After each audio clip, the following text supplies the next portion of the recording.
വിശദീകരണം കോടതിയിൽ നിന്നും പുറത്തു വന്നിരിക്കുകയാണ്. പക്ഷേ വിധിന്യായം പൂർണ്ണമായും പുറത്തു വന്നു കഴിഞ്ഞിട്ടില്ല. വെള്ളിയാഴ്ച കോടതി അതിനുവേണ്ടി നിശ്ചയിച്ചിരിക്കുകയാണ്.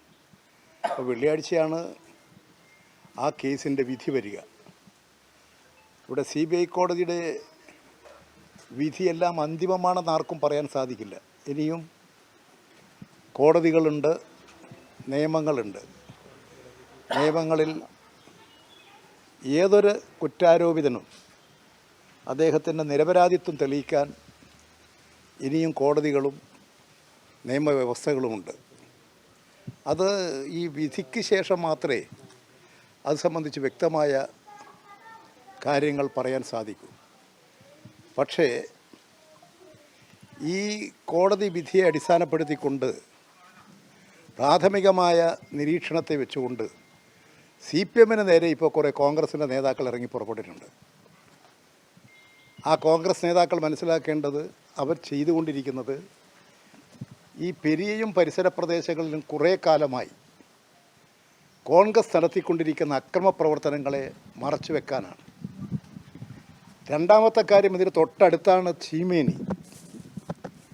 ചീമേനിയിൽ CPMൻ്റെ 5 സഖാക്കൾ നേതാക്കൾ അവരെ പാർട്ടി ഓഫീസിനകത്തിട്ട് വെട്ടി നുറുക്കി പെട്രോൾ ഒഴിച്ച് ജീവന് വേണ്ടി കത്തിക്കൊണ്ടിരിക്കുന്ന ശരീരവുമായി പുറത്തേക്കോടിയവരെ വീണ്ടും വെട്ടി നുറുക്കി തീയിലേക്ക് എറിഞ്ഞ് 5 പേരെ നിഷ്ഠൂരമായി കൊല ചെയ്ത പാർട്ടിയാണ് കോൺഗ്രസ്. അതാണ് കോൺഗ്രസിൻ്റെ അവിടുത്തെ പാരമ്പര്യം. ആ പാരമ്പര്യം കോൺഗ്രസ് ഓർക്കുന്നത് നല്ലതാണ്. കേരളത്തിൻ്റെ ചരിത്രത്തിൽ അത് അപൂർവമായിട്ടുള്ളൊരു സംഭവമാണ്. പിന്നെ 5 പേരെ വെടിവെച്ച് മരണപ്പെട്ടു. ഇപ്പോൾ പുഷ്പനും വേറിട്ടു.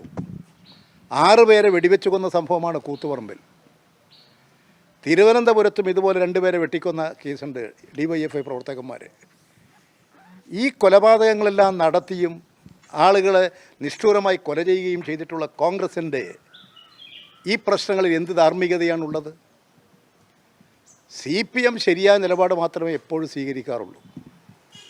ഒരിക്കലും ഒരു അക്രമത്തെ പ്രോത്സാഹിപ്പിച്ചിട്ടില്ല, ഒരു കൊലപാതകത്തെയും പ്രോത്സാഹിപ്പിച്ചിട്ടില്ല. CPMൻ്റെ നേതാക്കളെയും സഖാക്കളെയും കൊന്ന പാരമ്പര്യം കോൺഗ്രസിനാണ്. അഴീക്കോടൻ രാഘവനെ ചെട്ടിയങ്ങാടി തെരുവിലിട്ട് കുത്തിക്കൊന്നവരാ. CPMൻ്റെ MLA നിലമ്പൂരിൽ വെടിവെച്ച് കൊന്നവരാ കോൺഗ്രസ്സുകാർ. ഇങ്ങനെ എത്ര സംഭവങ്ങളുണ്ട്. ഈ കൊലപാതകങ്ങളും അക്രമങ്ങളും കോൺഗ്രസ് അവസാനിപ്പിച്ചാൽ അവരോടൊപ്പം നിന്ന് അക്രമങ്ങൾ സംഘടിപ്പിക്കുന്ന മറ്റൊരു കൂട്ടരാണ് BJP. അക്രമം കേരളത്തിലുണ്ടാകില്ല. അതുകൊണ്ട് ഈ കേരളത്തിൻ്റെ ചരിത്രമെടുത്താൽ ഈ അക്രമങ്ങളുടെയും കൊലപാതകത്തിൻ്റെയും ആരംഭവും പ്രചരണവും ഇന്നും നടത്തിക്കൊണ്ടിരിക്കുന്നത് കോൺഗ്രസ്സാണ്. ആ കോൺഗ്രസിൻ്റെ ചിലരുടെ ധാർമ്മിക രോഷം അക്രമങ്ങളെ മറച്ചു പിടിക്കാനാണ്.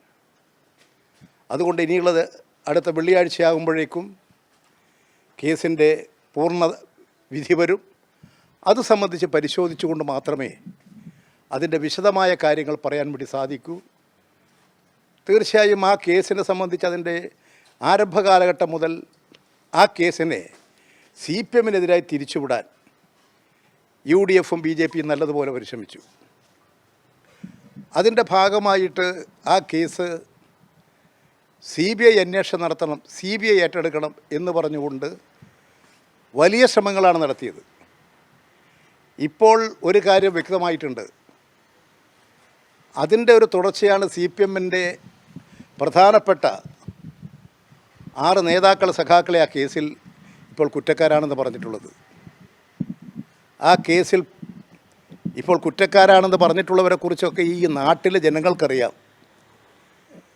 ആ പരിസര ഉദുമ നിയോജക മണ്ഡലത്തിലെ ജനങ്ങൾക്കറിയാം. കാഞ്ഞങ്ങാട്, കാസർഗോഡ് ജില്ലയിലെ പ്രദേശങ്ങളിലുള്ള ജനങ്ങൾക്കറിയാം. CPMൻ്റെ MLA ആയിട്ടുള്ള സഖാവ് KV കുഞ്ഞിരാമൻ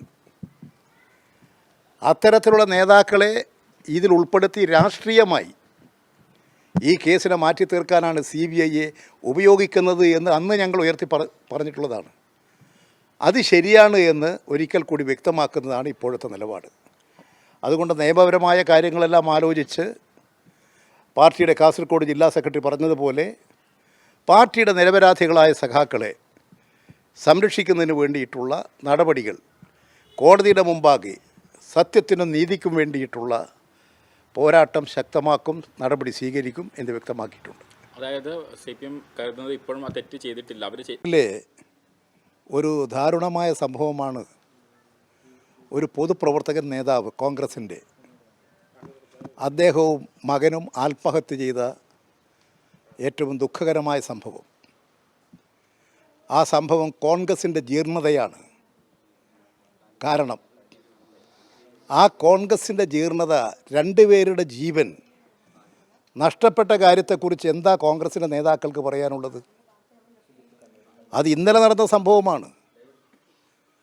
അപ്പോൾ കോൺഗ്രസ് പാർട്ടിയുടെ നേതാക്കൾ പോലും അവർക്കുണ്ടായിട്ടുള്ള അനുഭവത്തിൻ്റെ വെളിച്ചത്തിൽ അവർ ആത്മഹത്യ ചെയ്യുന്ന ഒരു കുടുംബത്തിലെ അച്ഛനും മകനുമാണ് ആത്മഹത്യ ചെയ്ത്. കോൺഗ്രസിൻ്റെ നേതാവാണ്, മകൻ കോൺഗ്രസിൻ്റെ പ്രധാനിയാണ്, യൂത്ത് കോൺഗ്രസിൻ്റെ പ്രധാനിയാണ്.